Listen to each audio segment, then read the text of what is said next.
Now, on the subject of peace and justice, this is what the Morning News said about the G7.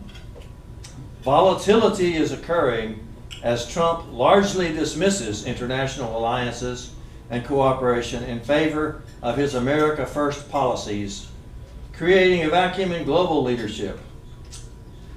Quote, the whole idea of world order is something that these countries think a lot about and are quite preoccupied with, and they're worried about how to sustain it without American leadership for world order, said John Alterman, a global security expert at Such Center. And he says in principle that these people, especially because the Chinese are not among them, these people should really be getting along. They should be looking for ways to get along, and they're not. Some of the Europeans are still looking for ways to get along, but some of them are not. Most notably, recently, the Italians, the Austrians, and certainly the United States, since Mr. Trump got elected. I call these countries me first. You know, it's America first, or Brazil first, or Italy first, and they have those slogans, but they are not interested in global cooperation. They are interested in getting what they can get with their country first, and that's the kind of attitude that leads toward war.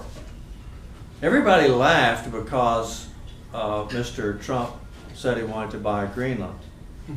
And it was made a big joke of here in this country, but it was really a very, very serious thing. There is, everybody knows there's a big confrontation developing in the South China Sea. But think about it, there's also one in the Arctic Circle. There are now sea lanes open in the Arctic Circle that used to not be open. So there's commerce, and there are minerals that are accessible now that used to not be accessible. So the imperialist nations are very, very interested in getting a leg up in the Arctic Circle. So it's no joke that Mr. Trump wants to buy Greenland.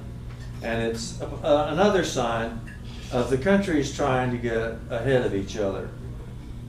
Former President Jimmy Carter said that the world is at a, quote, turning point in history, end quote, and governments must choose policies of peace and human rights over war and human suffering. I didn't even mention the war in Yemen. I didn't mention the fact that the United States still has occupation forces in 3 countries, and that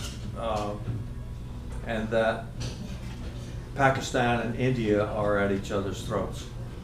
And they're both nuclear powers, too.